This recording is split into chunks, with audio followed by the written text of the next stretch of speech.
In this video, we're learning how to make suggestions and offer different things in English. Dan, what shall we do this weekend? I don't know, the forecast says it will be bright and dry on Saturday. But it may rain on Sunday. We could go for a picnic to the lake. And if the weather gets worse, we might go back to town to spend the evening at home watching TV. Going to the lake sounds great, I'm up for it. But I'm not sure about watching TV on Sunday evening, it is boring. I'd rather go shopping or watch a film at the cinema. Sounds good to me. How about inviting Jack and Mary? They could join us. Yes, let's do that. Dan, what shall we do this weekend? We use the modal verb shall when we ask for a suggestion. More examples. Where shall we go on holiday? Shall we stay home tonight? We could go for a picnic to the lake.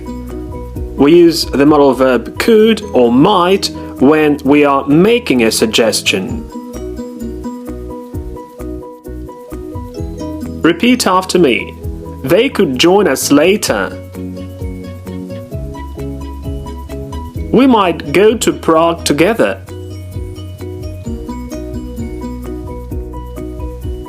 Sounds good to me. How about inviting Jack and Mary? To make a suggestion, we also use questions with how about and what about. We say how about or what about something or someone, and how about or what about doing something. For example, how about the cinema? What about the cinema? How about going to the cinema? What about going to the cinema? So what's the difference between how about and what about? Using how about, we sound more sure in relation to our suggestion, and what about sounds less sure. The second important thing is that we use both how about and what about to make a suggestion, but only what about to make an objection. So let's take a look at an example or an objection. We are leaving now. But what about me?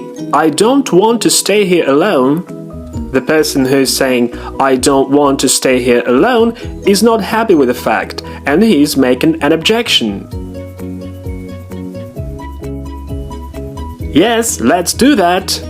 One more way to make a suggestion is to use let us or the short form let's.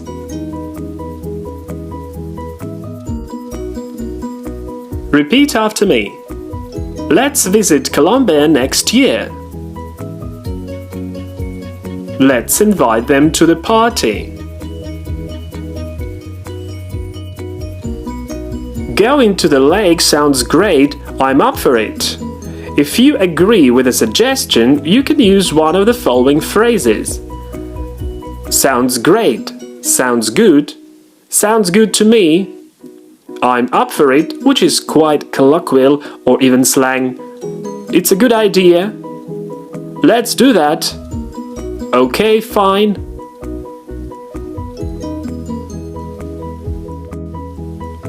More examples. Let's visit Colombia next year. It's a great idea. Let's invite them to the party. Sounds good to me.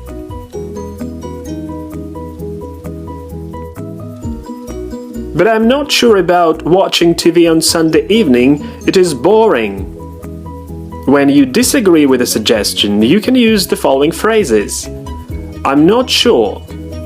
I'm not sure about that. I don't think it's a good idea. You had better not, or we had better not, but you can more often hear the short form of this phrase. You'd better not, we'd better not.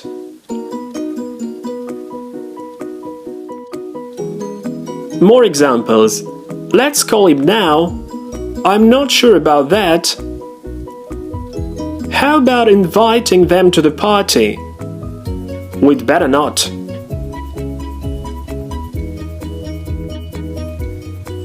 I'd rather go shopping or watch a film at the cinema. And if you disagree with a suggestion, you can suggest an alternative or express your preference. And you can use the following: I prefer, I would rather, and the short form, I'd rather. We had better, or we'd better. So I'd rather means the same as I prefer, and we'd better is the same as we should.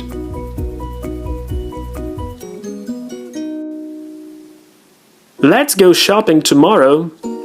I'm not sure about that. I'd rather stay at home, or I prefer to stay at home. Please pay attention that when we use prefer, we use the to infinitive, but when we use I'd rather or we'd rather, we use the bare infinitive. And the second dialogue. We could stay here for the night. I don't know. We'd better find a better place. So you see that the person is not happy with the idea and he's making a recommendation. So how to report other people's suggestions? What is Dan saying? We could go for a picnic to the lake. So Dan suggested going to the lake or going for a picnic to the lake. So we use the gerund after the verb suggest, and we never use the to infinitive after suggest. So you cannot say Dan suggested to go to the lake. It's wrong. Another variant is to use the modal verb should or bare infinitive without to. For example, Dan suggested that they should go to the lake, or Dan suggested that they go to the lake.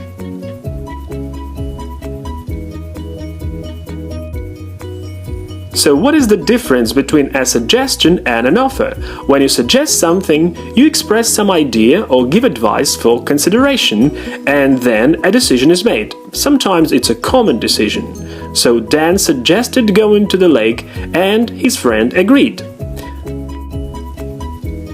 But offering something, you're asking if someone would like something or would like to do something.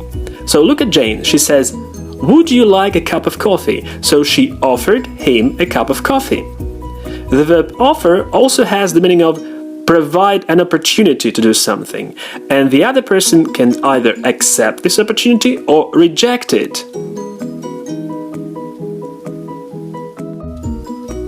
And one more important thing is how we use verbals after these verbs, so how we express an action. Repeat after me. He suggested going to the lake. He suggested that they should go to the lake. He suggested that they go to the lake. So, after the verb suggest, we use the gerund, the modal verb should, or the bare infinitive, which is the infinitive without to. What about offer? Repeat after me. She offered to help him with the homework. He offered to give me a ride. So, after the verb offer, we use the infinitive with to.